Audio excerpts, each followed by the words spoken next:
حنا جايين من كل مكان للصويرة زينة البلدان. Shalom Vacha. Ce cours de ce soir, c'est un cours un peu exceptionnel. C'est uniquement pour les femmes. Ils ont tellement travaillé pour la fête de Pessah, pour faciliter de passer une très bonne fête de Pessah. Et tout à l'heure, j'étais en train de penser, c'est quoi la raison pourquoi j'ai choisi le thème de ce cours-là, double face. Ah, c'est quoi double face? C'est quoi l'explication de double face? Vous prenez par exemple un pain, le pain il a double face. C'est le pain d'en bas et c'est le pain d'en haut. Donc, ça se mange de tous les côtés. Vous prenez une galette, la galette de Pessah, la matzah, c'est aussi double face. On peut la manger de là-haut, on peut la manger de là où on veut. Des doubles faces, on peut la manger. Maintenant, prenez par exemple l'être humain lui-même. L'être humain lui-même, c'est quoi?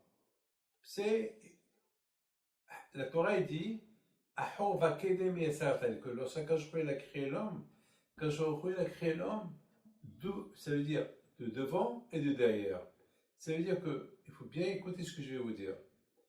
Ça veut dire que Akadosh Baruch Hu, lorsqu'il a créé Adam, il n'a pas créé Adam seul, il a créé Hava avec lui. Mais Hava était de l'autre côté, derrière. Adam Rishon, il se voyait que lui seul. Donc la preuve que lorsqu'Akadosh Baruch Hu, il lui a dit ça va, tu es content? Et Adam Rishon dit à Akadosh Baruch Hu, oui, je suis super content, mais je suis seul. J'ai pas de compagnon, j'ai personne. Je vois les animaux, je vois les lions, je vois les tigres, je vois les chats, je vois les souris, je vois les rats, je vois tout le monde, chacun avec sa femme, et moi je suis seul, j'ai personne. Alors, Akadosh Baruch Hu lui a dit, qu'est-ce que tu veux? Il dit, Akadosh Baruch Hu, ce que je veux, je voudrais bien avoir un compagnon, comme les lions, comme les tigres. Mais Adam Rishon ne savait pas qu'il y avait sa femme derrière lui. C'est pour ça le passage qui dit Ahor va kedem satan. C'est-à-dire, lorsqu'il a créé Adam, il a créé Adam de face. Il a créé lui, alors lui, il ne voyait que sa façade. Il n'avait que sa face, mais il ne voyait pas ce qu'il y avait derrière lui. Et derrière lui, il y avait sa femme. Alors, qu'est-ce qu'il a fait Akadosh Baruch Hu? C'est facile pour Akadosh Baruch Hu, puisque Hava était déjà là. Il a fait le Akadosh Baruch Hu, il découpe. Il fait une coupure. Il fait une coupure, ça veut dire il partage, il enlève Hava de Adam.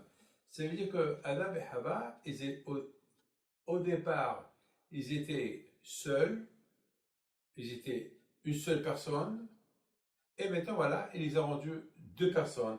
Mais, Akadosh Baruch Hu a dit, étant donné que vous étiez à l'origine une seule personne, donc vous resterez toujours une seule personne. C'est pour ça que la Torah dit Ve'ayu levasarecha. Ça veut dire qu'ils étaient une seule personne. Mais ça, c'est un travail. Ça veut dire que l'origine de la. Tout à l'heure, je vous ai dit vous prenez un pain, vous pouvez le manger des deux côtés, et d'en haut et d'en bas. Vous prenez la galette aussi, vous pouvez la manger, et d'en bas. Il n'y a pas. La galette, elle n'a pas un goût en haut et un autre goût. La galette, c'est la même. Le pain, c'est le même. L'être humain, quand je vois il a créé l'être humain, un homme et une femme. Un homme et une femme, qui étaient une seule personne, mais c'est à quand je vois il les a découpés. Mais tout le travail à nous, c'est de rester ensemble comme l'origine. C'est ça le travail de l'être humain. Le travail de l'être humain, c'est de ne pas voir les doubles faces, il faut voir une seule face. Par exemple, je me mets devant un miroir. Devant un miroir, je me vois. Qu'est-ce que je vois?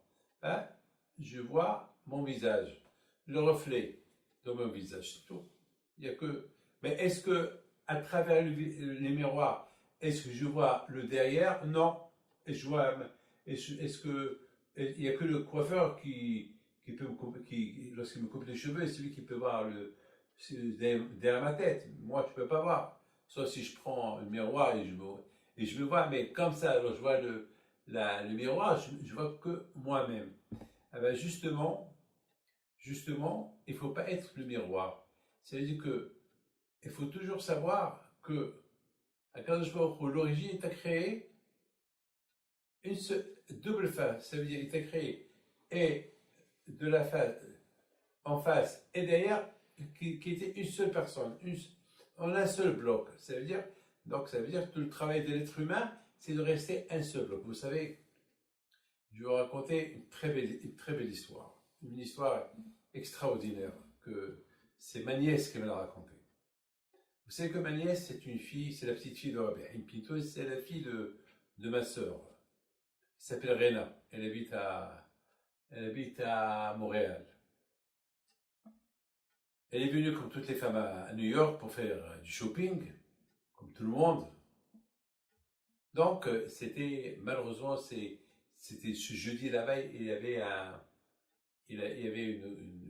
des manifestations, il y avait des grèves de métro, c'est ça, balagan à New York. Elle a passé une bonne semaine à New York, avec ses valises, avec ses achats. Et maintenant c'est jeudi. Il faut qu'elle rentre chez elle.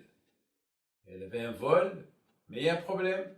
Le problème, c'est la grève. Et maintenant, elle ne sait pas quoi faire. Elle avait un grand problème. Comment elle va rentrer? Comment elle va prendre? Il y avait un monde fou. Chaque taxi qui arrivait, il y avait, je sais pas, 40, 50 personnes qui sont sur le taxi. Et il y a son chambaït en jeu. Lorsqu'on a un problème comme ça, son mari l'appelle. Il dit, voilà, je veux quitter, je suis en plein Manhattan, je voudrais bien quitter, mais j'ai un problème. Alors il lui a dit, mais tu savais qu'il allait avoir la grève jeudi, et il fallait venir, il fallait prendre. Il dit, bon, c'est vrai, il savait, mais je ne savais pas. Je savais pas, maintenant, il y a ses enfants, il y a la famille, tout le monde est à New York, tout le monde est à Montréal, et il y a l'avion dans 3 heures, comment il va faire, la circulation, pas de taxi. Lorsqu'on a un problème comme ça, c'est là qu'on voit, est-ce bémet, on allait mon âme quand je vois au groupe. Parce que, il faut savoir une chose, c'est quoi double face? Double face, ça veut dire que je peux croire, mais je crois selon ma volonté. C'est-à-dire, quand je veux croire, je crois, quand je ne veux pas croire, je ne crois pas. Non.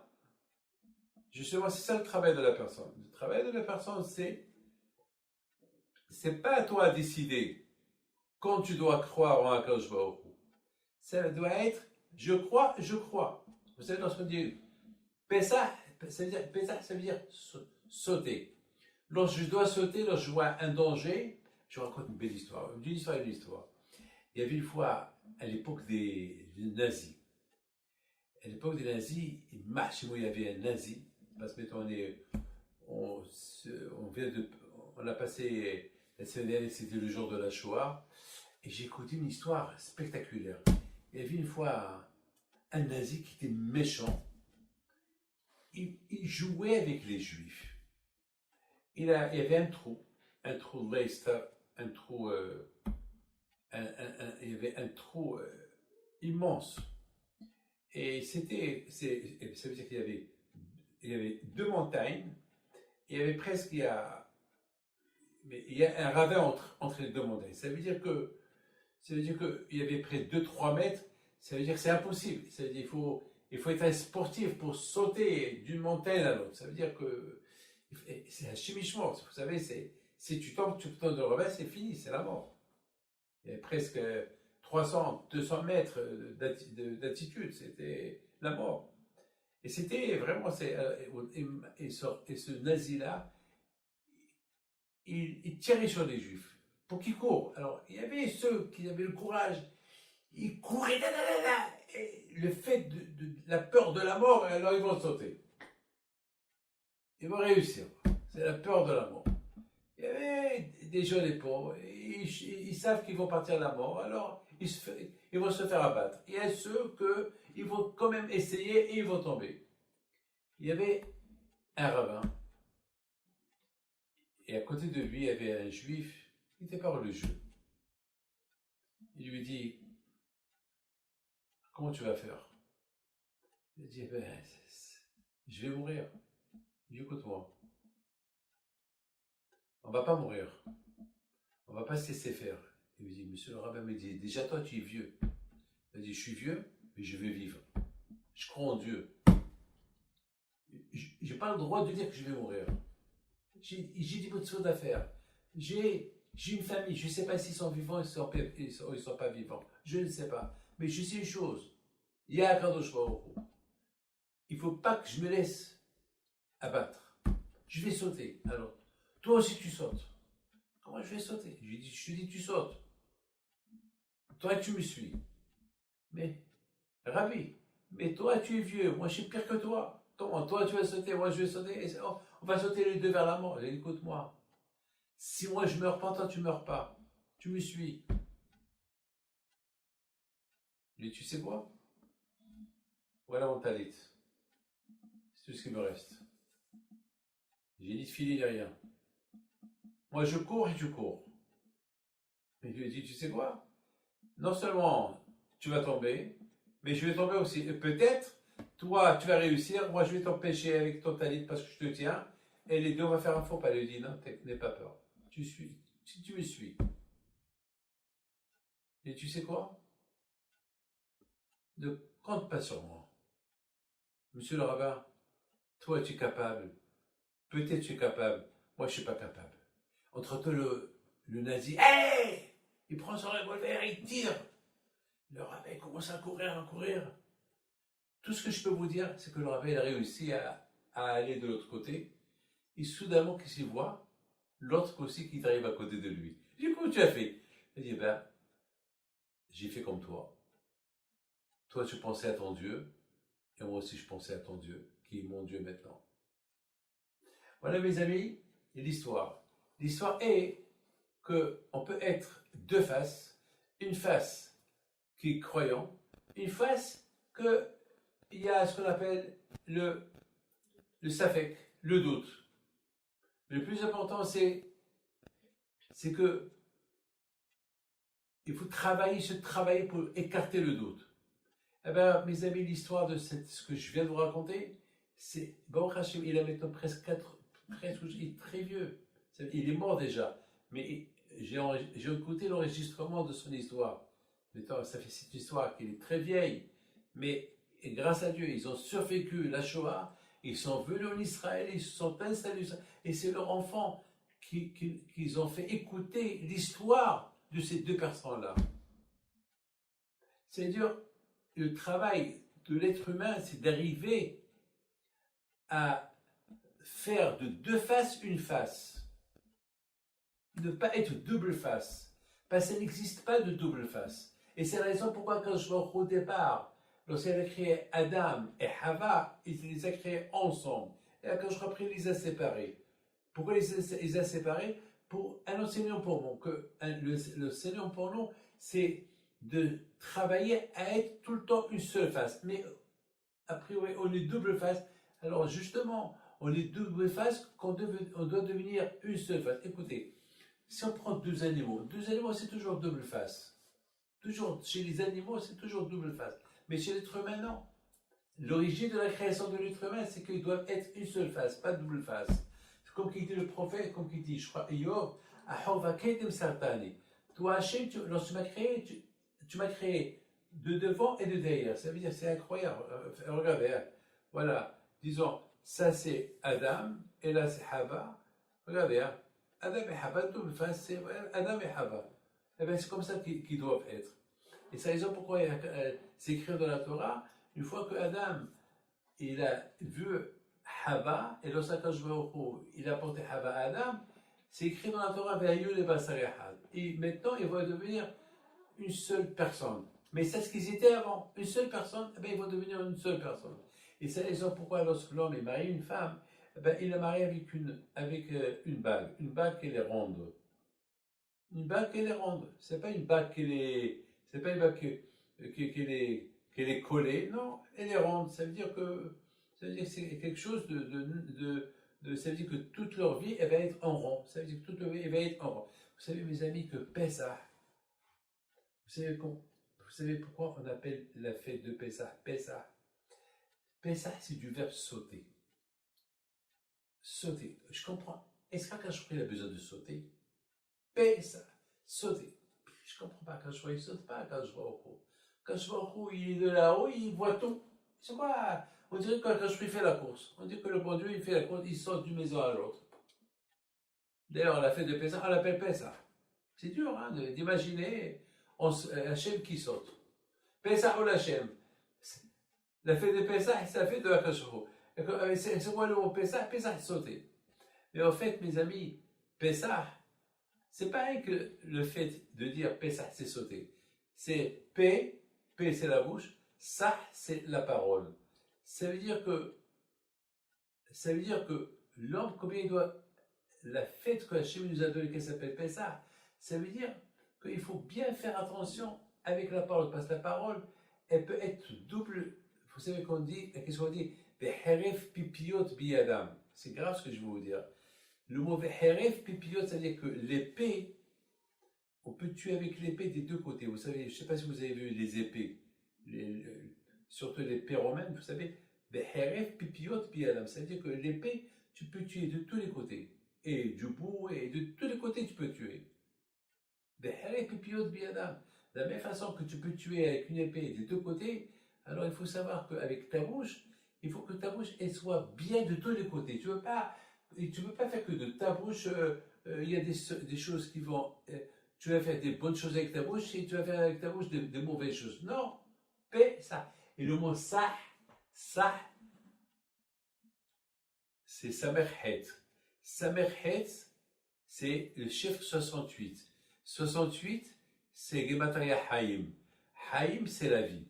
Ça veut dire que Hachem t'a donné la bouche pour vivre et pour faire vivre. C'est pas parce qu'avec la bouche, on peut aussi tuer. Vous savez, mes amis, il y a un homme qui a parlé du Lachon Hara sur son copain, un grand Lachon Hara sur son copain. Il a parlé, il a détruit. Il a détruit son copain avec la médisance. Et malheureusement, le pauvre, ce monsieur-là, il ne pouvait pas supporter les morts. Et lorsqu'il est mort, il est parti à son enterrement. Moi qui connaissais toute l'histoire, je l'ai vu à son enterrement. J'ai dit, tu es là, tu l'as tué, tu viens. Il ne m'a pas répondu. Il n'avait pas de réponse à me répondre. Mes amis, il faut savoir une chose, que lorsque aujourd'hui, Baruch Hashem, aujourd'hui, il y a aujourd'hui, Baruch Hashem, il y a le scotch qu'on achète pour coller les mezuzah, il s'appelle double face. C'est une colle qui s'appelle double face. Ça veut dire, voilà, tu achètes ce scotch et ça colle, tu mets la mezuzah, tu colles et voilà, ça veut dire que.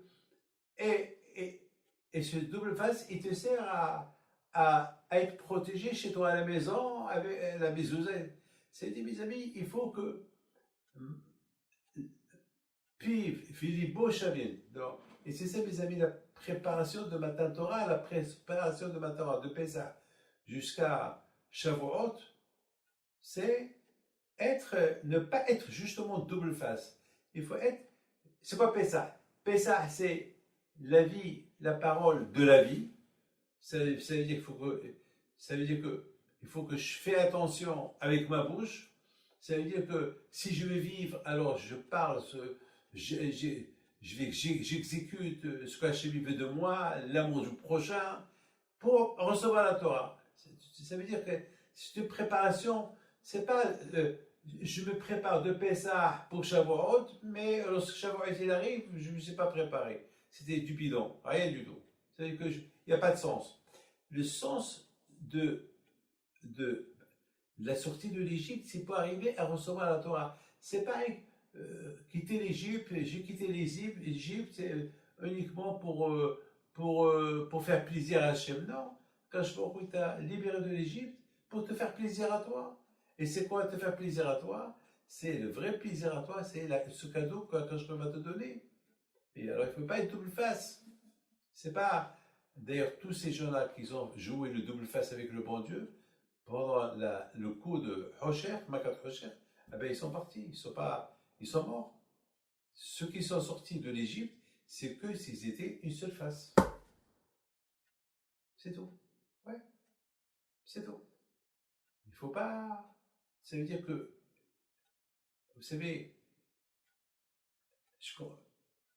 ma nièce, lorsqu'elle m'a raconté son histoire, lorsqu'elle était à New York, je voulais qu'elle me la raconte vite parce qu'elle voulait me raconter toute l'histoire en détail.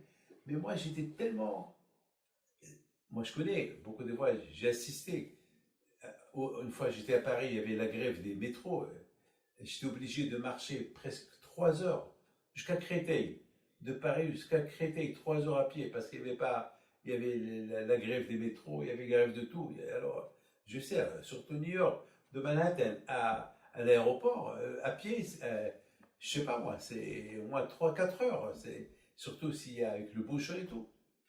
Alors maintenant, elle, et chaque fois son mari l'appelle. Alors, tu as pris le taxi. Alors, tu as pris. Et la pauvre était stressée jusqu'à qu'elle avait peur de répondre à son mari. Et c'est la petite fille de Rabbi Haim Pinto. Et soudainement, à quoi elle pense? Elle pense à son grand-père. Elle n'a jamais testé son grand-père. Elle n'a jamais testé son grand-père. Alors, moi j'imagine, je n'étais pas avec elle, mais j'imagine. J'imagine, parce qu'elle est religieuse, elle se couvre la tête et tout. J'imagine, et son mari, il étudie la Torah. Son fils aussi, il étudie la Torah pour Hachem. Donc j'imagine, ses filles aussi sont dans la Torah. J'imagine cette fille, ma nièce, et dit, elle parle en anglais. Elle parle le français, mais elle parle plus l'anglais que le français. Alors elle parle en anglais avec un Bahim Pinto. Grandfather. Un petit papa l'anglais. Alors je parlais en français au grand-père. Ah non. Non, je ne trouve pas les mots en français. Grandfather, I need a taxi. J'ai besoin d'un taxi. Et j'imagine, il y a Bahim Pinto qui parle anglais. Bahim Pinto parle que l'arabe marocain. Et voilà, maintenant, sa petite fille, elle appelle son zéroute, elle parle en français. Rabbi Haim Pinto, grandfather, I need a taxi. J'ai besoin d'un taxi. Je t'en baïte. Comment je vais faire? Elle voit les taxis. Les taxis avaient peur de s'arrêter. Parce qu'elle était dans un hôtel, donc les taxis s'arrêtaient. Elle est en route, fou. Elle voit, elle avait deux valises. Elle n'est pas seule, 2 valises. Et chaque taxi qui arrive, il y a 2, 3, 4 personnes qui arrivent, qui veulent monter. Et chacun dit, I called you, je t'ai appelé. Et elle a essayé d'appeler des taxis déjà étaient là-bas pendant 2 heures. 2 heures d'attente. Et encore, elle pouvait encore. Et le taxi, il n'y a pas de taxi. Et elle regarde la montre. Rabbi Haim Pinto, grandfather, mon grand-père, aide-moi, please help me, please, s'il te plaît, aide-moi. 100%, ça sortait du cœur. Vous voyez pas, il y a un taxi qui arrive, il s'arrête, elle était désespérée, elle ne bouge plus. Il y a un taxi qui sort, il va vers elle. Il dit, yo, madame, yo. Elle lui dit, me, yes, you called me, tu m'as appelé. Yes, alors elle dit, oui, come on, viens. Ah, mais alors, where are you going? L'aéroport. Ah, il y a d'autres personnes, we want to go to non, si on veut partir à l'aéroport. Non, I'm sorry. Rentre. Elle rentre, elle était assise, il l'a aidé, il a ouvert le coffre, il a mis le bagage, il commence à conduire. Et ma nièce, elle voit le nom du chauffeur. Il s'appelle Mohamed Ben Abdullah. Elle a eu peur. Elle avait un Magen David. Elle ne part pas. Il lui dit, So, you want to go to the airport? Tu veux aller à l'aéroport? Il lui dit oui. The Guardian, la Guardia, oui, la Guardia. Alors, à un moment donné, elle a eu l'idée de dire, il dit, Mohamed Ben Abdallah, il doit être ou un Marocain, ou un Tunisien, ou un Algérien. Et à un moment donné, le monsieur, il y avait beaucoup de circulation, il veut parler. Il lui dit, where are you from? D'où vous êtes? Alors elle dit, ben, je suis du Canada, d'origine du Maroc, la petite fille de Rabihim Pinto. .com. Comme ça. Le monsieur qui conduit, à un moment donné, il se sentait pas bien, il s'est mis de côté, il s'est arrêté. Elle a eu peur, elle a cru qu'il va la tuer. Il lui dit, are you? Tu es la petite fille de Rabihim Pinto? Il dit oui. Il dit, mais moi je suis de Mogador. Il dit, elle a commencé à lui parler en arabe. Elle a dit, non, je ne parle pas d'arabe. Alors il dit, je parle français. Elle a commencé. Alors vous êtes d'origine, alors, vous êtes né où? Il dit, moi je suis né à Montréal. Ma mère, elle est née au Maroc. C'est la petite fille de Rabihim Pinto. Ah, je suis très heureux, je suis très content que j'accompagne une princesse d'Essaouira. Je suis très content. Alors elle lui dit, mais pourquoi vous avez pointé sur moi lorsque vous êtes arrêté? Elle dit, je ne sais pas. Allah, je ne sais pas.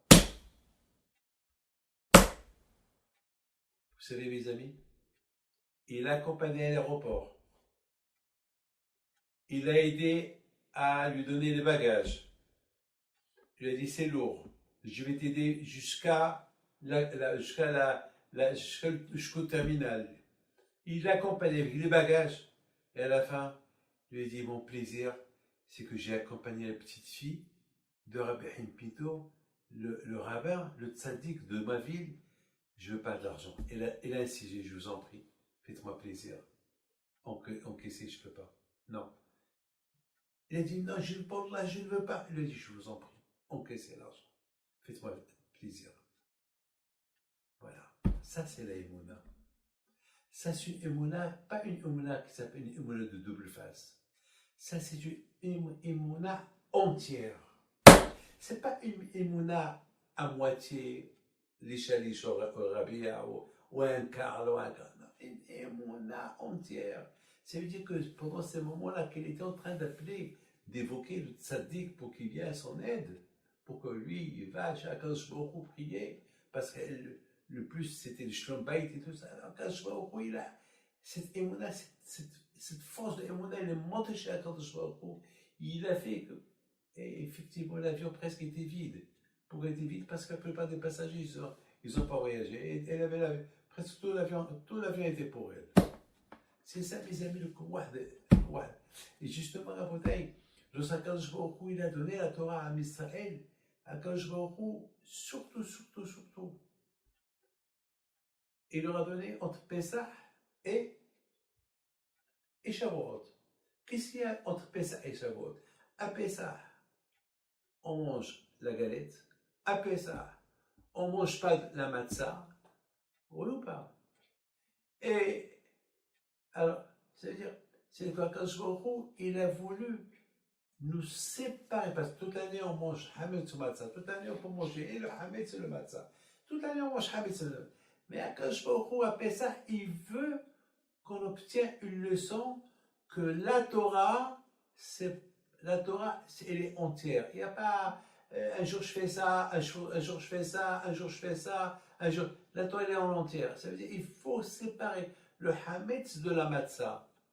Il faut que ce soit une matzah entière. Et c'est la raison pourquoi quand je vais au Pessah, Hachem il a voulu donner une expérience d'être tout entier. Une guerre contre le Hametz. Une guerre contre le Hametz, c'est être tout entier. Entier pour Akadosh Baruch Hu. Et lorsqu'on est tout entier pour Akadosh Baruch Hu à Pessah, alors c'est comme ça qu'on prépare. La course, elle commence à partir de Pessah pour être entier pour Akadosh Baruch Hu. Lorsqu'il arrive, Shavuot, on reçoit la Torah bien. Lorsqu'un homme, il se marie, c'est de la rigolade, hein. Le mariage, vraiment, bête, hein. Aujourd'hui, avec l'expérience que j'ai obtenue, je vois que le mariage, vraiment, c'est de la rigolade. Parce que le mariage, c'est quoi le mariage? Le mariage, c'est comme, ouais, je voudrais simplement vous dire quelque chose. J'ai tout fait pour pousser une femme, une jeune fille, à marier quelqu'un. Ce quelqu'un m'a dit, Rabbi David, je l'aime, il est pour moi. Je rapporte un an. Et moi, je parle avec la famille. La famille, ils ont accepté, ils veulent du garçon. Mais c'est la fille. La fille, non, il n'est pas pour moi, il a un gros nez, non, il a ça, voilà. Et la fin, je lui dis que ça y est, le gros nez, ça y est, j'aurais pu faire une petite opération, il a enchaîné, mais le plus important, de Baruch Hashem, il est bien, il est chamaï, mais ça là, il a les moyens, et tu vas vivre bien, il va rien te manquer avec lui, ouais, mais il ne me plaît pas. Mais je dis, pourquoi il ne te plaît pas? Mais il est bien, ben, il est bien, ben, quoi? Et à la fin, j'ai réussi. Baruch Hashem, et il y avait un mariage, j'étais à leur mariage. Il fallait voir comment il a regardé amoureusement et comment il était l'homme l'homme le plus heureux du monde. Et voilà, la semaine dernière, elle m'appelle la fille. Elle m'a dit, Rabbi David, je me suis marié parce que vous m'avez dit de se marier avec lui. Mais il ne me parle pas. Il a grossi. Il mange n'importe quoi. Il ne fait pas attention à moi. Il ne s'occupe pas de moi. Il est toujours chez sa mère.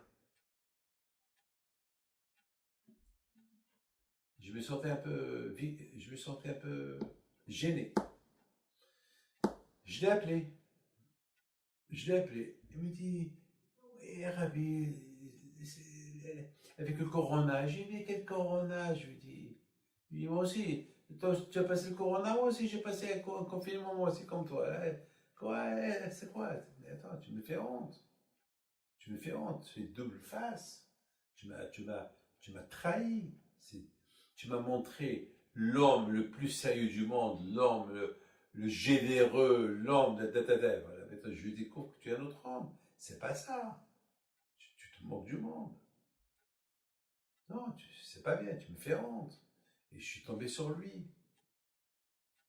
Il a fallu que je lui dis, bon, tu sais quoi? Tu continues comme ça, tu vas la perdre. Mais c'est ce que j'ai. Aujourd'hui, elle m'appelle, elle me dit, Rabbi David, je divorce. Je lui dis, ma fille, je suis désolé, je peux rien faire pour toi. Je peux rien faire. Un homme, on peut pas, un homme, on peut arranger tout, mais une voiture qui est cassée, on peut l'approcher avec un mécanicien, mais un homme qui est ma boule, un homme qui est cassé, ouais, ça, je peux rien faire. Je sais pas quoi te dire. Il n'y a que tu le menaces et Dieu est grand. Maintenant, je vous dirai la suite plus tard, je ne connais pas, maintenant, c'est ce qui s'est passé cette semaine. Mes amis, dans la vie, il faut savoir, c'est la raison pourquoi, pour de Pessah jusqu'à Shavuot, on lit Pirkei Avot. On lit Pirkei Avot. C'est quoi Pirkei Avot? Pirkei Avot, ça veut dire c'est les paroles des sages. Par exemple, la Torah, Shimon HaTzadik, il dit que le monde y tient grâce à la Torah, grâce à la prière et grâce au Hesed. Mais c'est normal. Mais qui ne sait pas ça? Même un bébé, il te dira que le monde y tient grâce à la Torah, grâce à la prière. Ouais, tout le monde le sait. Non, c'est pas tout le monde le sait. Pour arriver à respecter ces trois conditions sur lesquelles le monde y tient, il faut être tzaddik. Et c'est la raison pourquoi la Mishnah dit Shimon HaTzadik, Shimon le tzaddik. Ça veut dire que déjà, l'origine de la personne, il doit être un tzaddik. Ça veut dire qu'il faut que je décide, je vais être un tzaddik. Je vais être bien. Si, déjà à la base, vous savez, si je vais construire un immeuble, il faut que les fondations, ils sont solides. Selon le nombre d'étages que je vais construire, il faut que les fondations, ils sont solides. Ben, si je vais être un homme de Torah, un homme de Hesed, un homme de prière, alors ne croyez pas que c'est facile. Ça veut dire qu'il faut que je suis solide. Ça veut dire qu'il faut que je suis capable. Ça veut dire il y a des qualités. C'est la raison pourquoi Khamim disent, on lit les paroles des sages. Et avec les paroles des sages, on va devenir une seule face. Ne pas être double face. À l'origine, on était double face. Double face, mais on était collés. Une double face qui était collée. Maintenant, quand je vois où il veut, quand on devient double face, collé, mais être une seule personne. Pas Ehad Bapé, Ehad Balev. La bouche il dit une chose et le cœur il dit autre chose. Ça marche pas. Si je dis à mon fils je l'aime, c'est pas avec la bouche je lui dis je l'aime et je l'aime pas. J'adore, si Dieu veut la semaine prochaine, c'est l'Aïloula de Rabbi Meir Alanes. Si Dieu veut, dans 15 jours, si Dieu veut. Et écoutez bien ça. Et vous savez que lorsqu'on a fait la fête de Pessah, les Juifs qui étaient impurs, ils n'avaient pas le droit de faire le sacrifice de Pessah. Ils n'avaient pas le droit. Ils n'avaient pas le droit. Parce que pour faire le sacrifice de Pessah, il faut être pur. Et ceux-là, ils n'étaient pas... Alors, ils sont venus chez Moshe Rabbeinu. Ils ont dit à Moshe Rabbeinu, Moshe, nous, on est impurs. Alors, on ne peut pas faire le sacrifice de Pessah. Pourquoi? Alors, Moshe Rabbeinu leur a dit, vous êtes impurs. Mais attends, mais Moshe, c'est pas de notre faute si on est impur. On était en train de marcher, et voilà, on a touché un rat. On a touché une souris. On a touché un mort. C'est pas de notre faute. Il y avait une évaïa et quelqu'un m'a touché. C'est pas de ma faute. À cause que je suis impur, je vais rater ce sacrifice qu'on appelle ça. C'est pas de ma faute. Moshe Rabbeinu aurait pu leur dire quoi? Je peux rien faire pour vous. La Torah dit qu'il y aurait quelqu'un qui est pur, il fait le sacrifice de Pessah. Quelqu'un qui n'est pas pur, il ne peut pas faire le sacrifice de Pessah. Point final. Non, Moshe Rabbeinu dit, bon, vous savez quoi? Je vais demander à Kadosh Baruch Hu. Je vais demander à Hachem. Alors moi, j'ai rien compris. Moshe, pourquoi tu demandes à Hachem? Mais attends, tu demandes à Hachem quoi? Hachem t'a dit, un homme qui est impur, il ne peut pas faire le sacrifice. Qu'est-ce que tu vas demander à Hachem? Mes amis, quelqu'un qui a raté son avion, s'il y a un vol par jour, et tu l'as raté, c'est vrai. Quand tu vas ramener l'avion, imaginez-vous qu'il y a...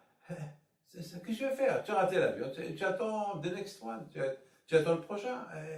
Là, tu as raté le sacrifice de Pessah, parce que l'année prochaine, tu le fais. Non, mais ils ne veulent pas, ils ne veulent pas le rater.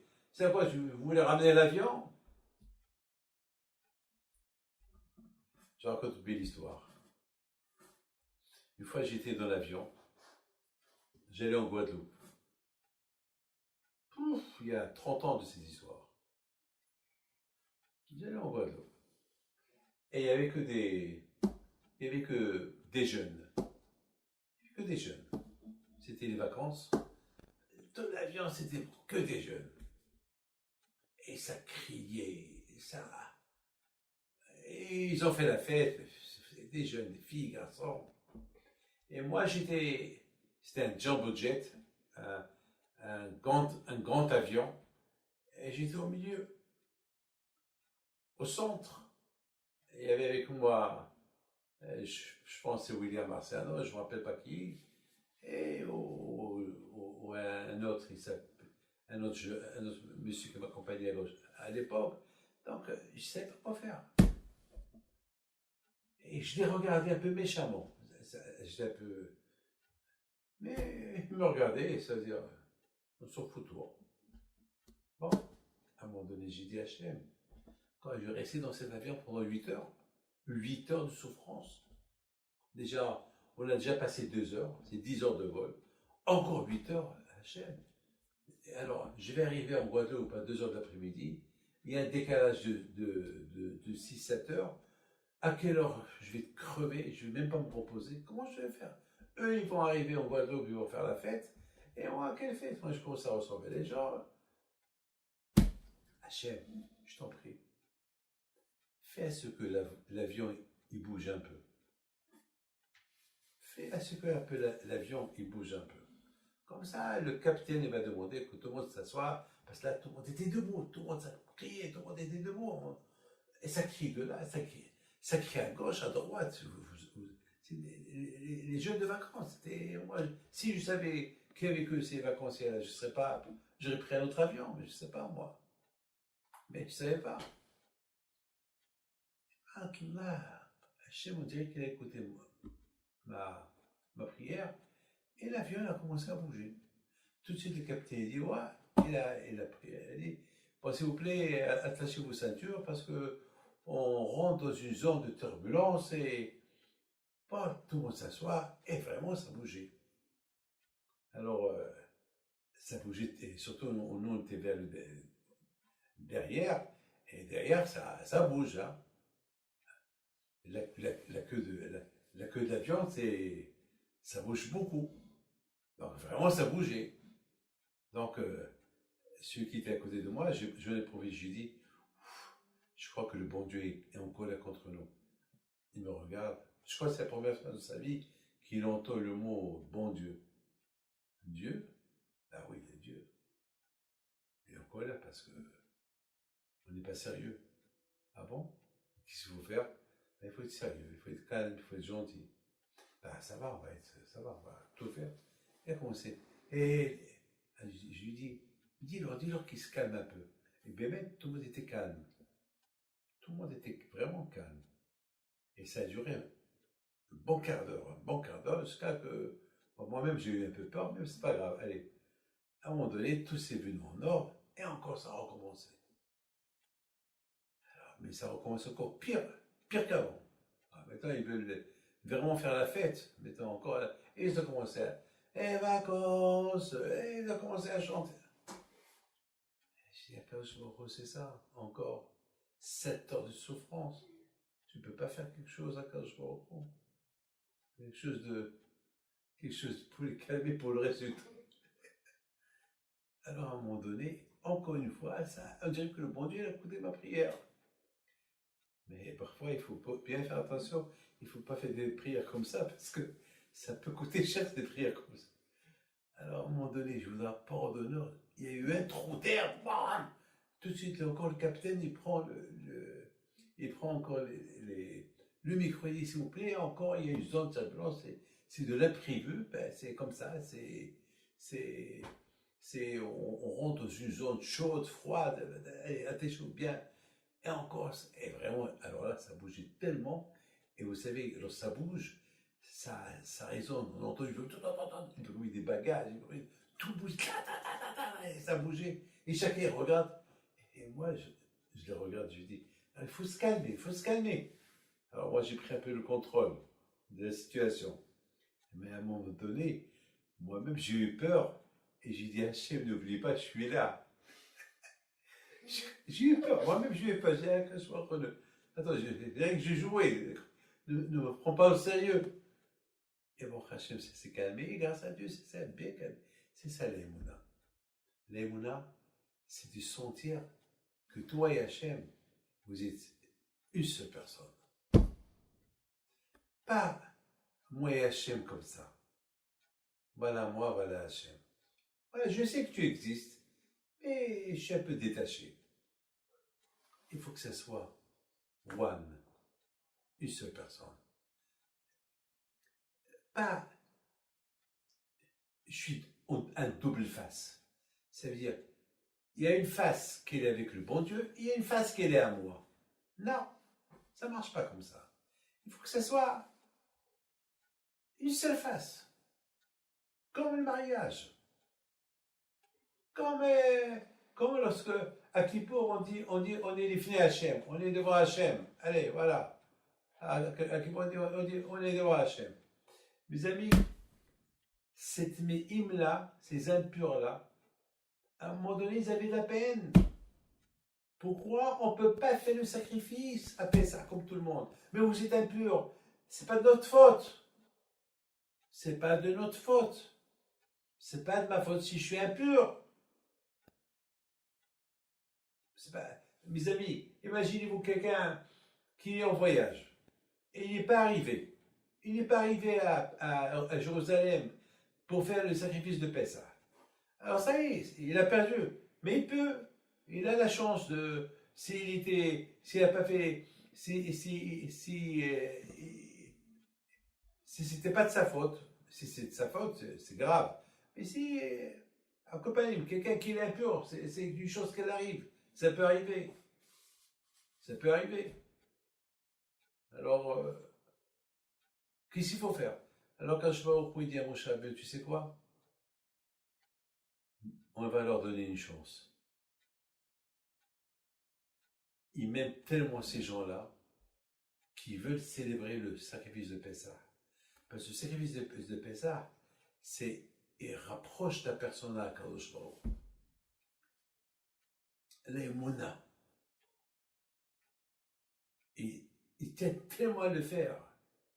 Toute l'année, il attendait ce jour-là pour le faire. Et le jour qu'il devait le faire, il est devenu impur. Alors on lui donne une chance. Le 15, hier, il peut le faire.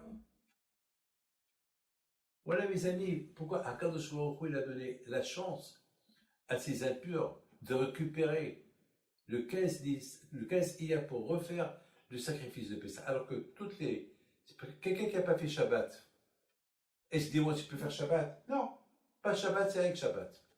Shabbat, c'est le 7e jour, c'est tout. Ah, mettons quelqu'un qui n'a pas fait Shabbat.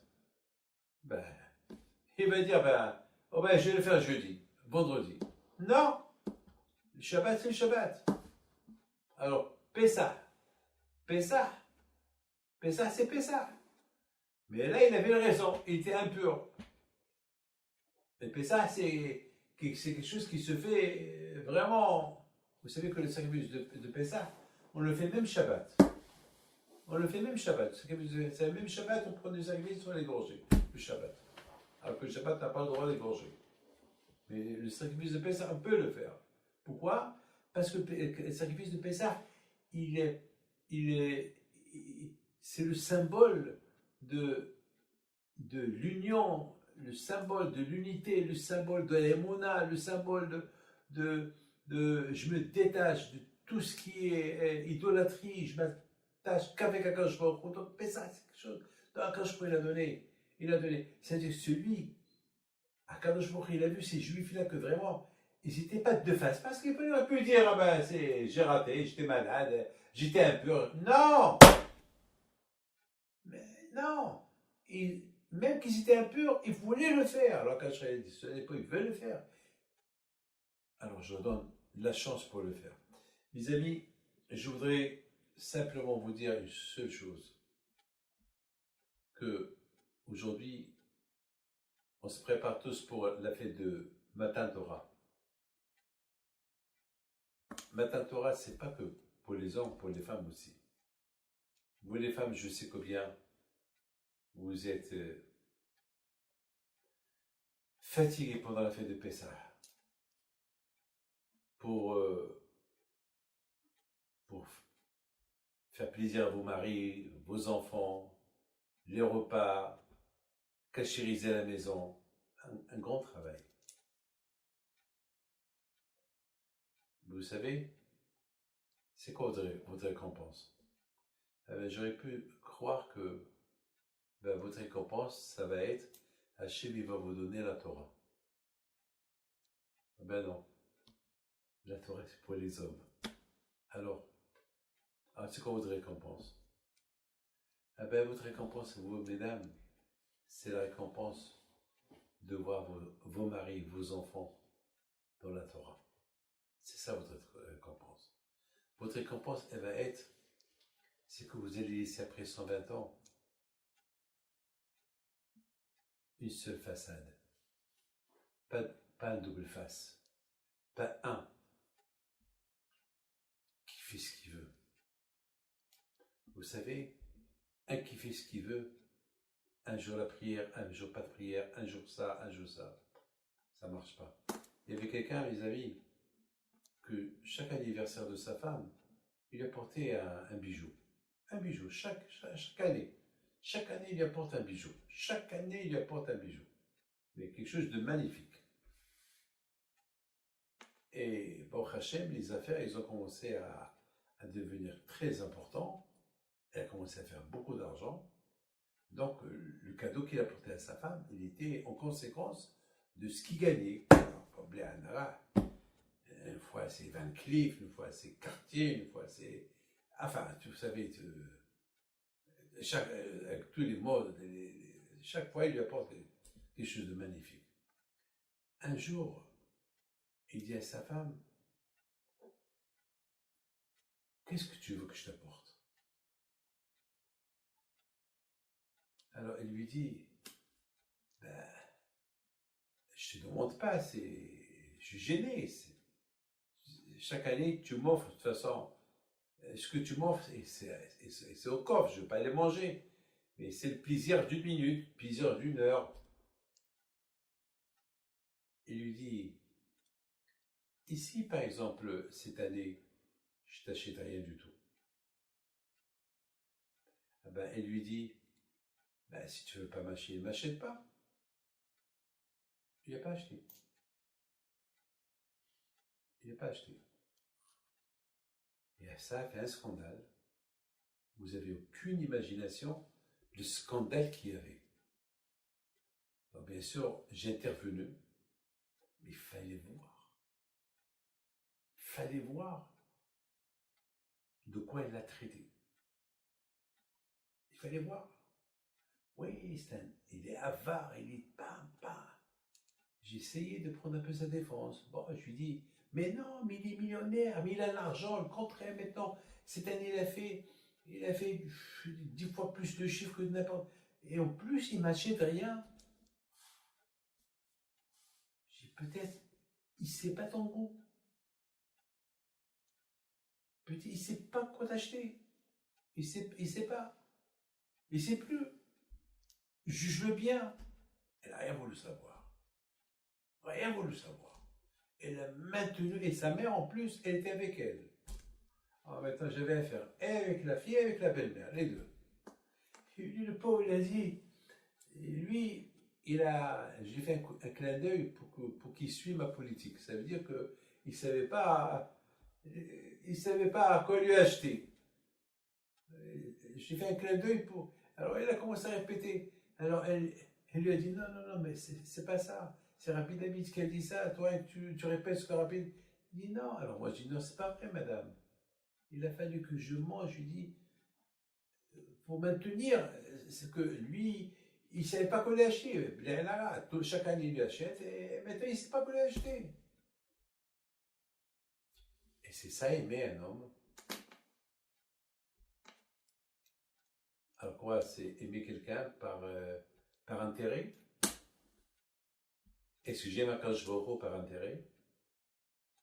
Tant qu'il me donne, je lui donne.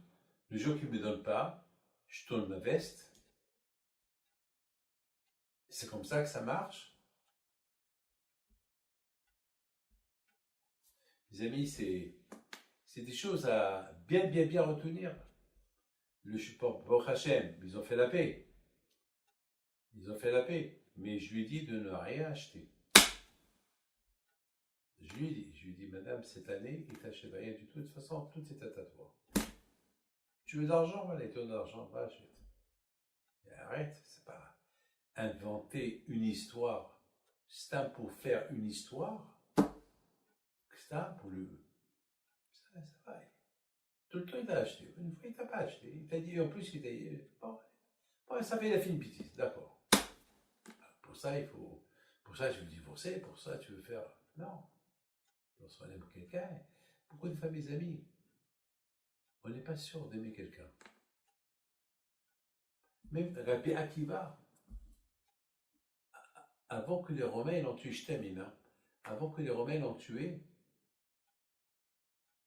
ils ont commencé à peigner son corps avec avec un peine en fer, et ça coulait du sang, le pauvre. Et au lieu qu'il crie, au secours, il disait Shema Israël, Adonai Eloheinu, Adonai Ad. Il priait à Kadosh Baruch Hu, Shema Israël, Ve'afta, je t'adore Hachem, et je suis prêt à donner ma vie pour toi, papa, papa, papa, papa, papa. Ses élèves, ils étaient bouche bée.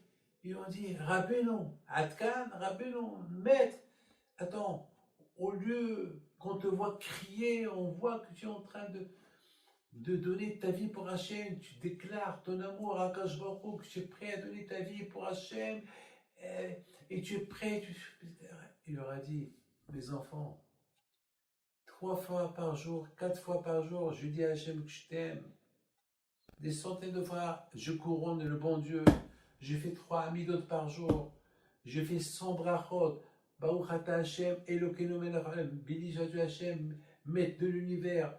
Mais est-ce que je pensais tout ça? Est-ce vraiment j'aimais Hachem? C'est des déclarations d'amour que je déclare. Mais est-ce que je l'aime? Maintenant que j'ai l'opportunité de prouver à Hachem que je l'aime, avec mon corps et mon âme, eh bien, je suis en train de le faire. Je suis en train de faire Shema Israël à haute voix. Mes amis, jamais on peut savoir est-ce qu'on est une face ou double face avec le bon Dieu. Jamais on saura. Il n'y a que toi seul qui dois se travailler pour peut-être un jour tu sauras. Et c'est pas sûr. C'est un travail non-stop. Vous allumez une bougie. Regardez mon doigt. Il y a une bougie. Vous allumez la bougie. Il y a ce qu'on appelle la ptila. La ptila, c'est... La mèche. Il y a la mèche. Il y a la mèche. Il y a quoi? La flamme. Il y a la mèche. Il y a la flamme. Il y a la bougie. Mais la mèche, sans la bougie, elle ne brûle pas. Elle va s'allumer, va s'éteindre. Il faut aussi la bougie. Mes amis, Akadosh Baruch Hu nous a donné la Neshama. La Neshama, c'est l'âme. L'âme, c'est la lumière. Et le corps, c'est la bougie. Mais il faut la mèche. La mèche, c'est le travail. Le travail. L'enthousiasme, la volonté. C'est ça la mèche. Il dit, il n'y a rien à côté de la volonté. Lorsqu'il y a la volonté, elle fait travailler et la mèche, et le feu, et la bougie. Il faut la volonté. Hier, j'étais voir des grands tzadikim, Abraham Kanivski, et j'étais voir un grand tzadik, et de là-bas, je suis parti pèleriner beaucoup de tzadikim hier. La veille de Rosh Chodesh hier, beaucoup de tzadikim à Bnei Brak. Judas Parodono. Lorsque je suis retourné à la maison, j'ai fait avec mes enfants les haïm. Parce que ça nous a renforcés dans les Mouna. Parce que beaucoup des fois, on se prend la tête, on croit qu'on est tout, on voit les vrais tzadikim en face, on sent qu'on est nul, on n'est rien. On sent qu'on est encore double face. Alors que eux, ils sont une seule personne, une seule face. Il y a une seule Torah.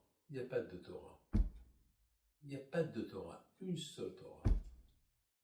Il y a un seul Moshe Rabbeinu. Il n'y a pas deux. Il y a un seul Hachem. Il n'y a pas deux. Il y a un seul être humain. Un seul juif. Attends, mais il y a 6-7 millions de juifs. On devait être une seule. Un seul juif. Abraham Yahid, Abraham était seul. C'est au stade à la Torah, il dit il faut qu'on soit unis. On dit un couple. Un homme et une femme, une seule personne. Il n'y a pas deux. Il n'y a pas deux. Une seule personne. Mes amis, que Hachem vous protège, que Hachem il envoie la fois chez les tous ceux qui sont malades. Et si tu veux, dans 2 semaines, Père Hachem, on fera un cours uniquement pour les femmes. Je voudrais vous demander un service. Il faut ceux qui m'écoutent, qui diffusent ce cours-là à d'autres femmes. Si tu veux passer un cours que pour les femmes, si tu veux, chaque 2 semaines, on traite un sujet, Be'ezat Hashem, pour se renforcer. On a besoin de se renforcer, Be'ezat Hashem. Et bien sûr, après-demain, c'est mercredi soir, c'est le Zoom qu'on fait le pèlerinage. Et si tu veux, cette semaine, si tu veux, on va aller chez Be'ezat Hashem, chez Rabbi Meir Baal HaNes, parce qu'on se prépare pour l'Aïloula. Parce que je sais que la vraie date de l'Aïloula, ça va être très dur. Donc après-demain, c'est Rabbi Meir Baal HaNes, Alav Shalom. Et si Dieu veut, on va prier là-bas. On va faire Ilaha Meir Aneni. Et puis, ce Rabbi Himpido soit avec vous. Amen, Kerason, que Hachem vous protège. Amen. Merci beaucoup.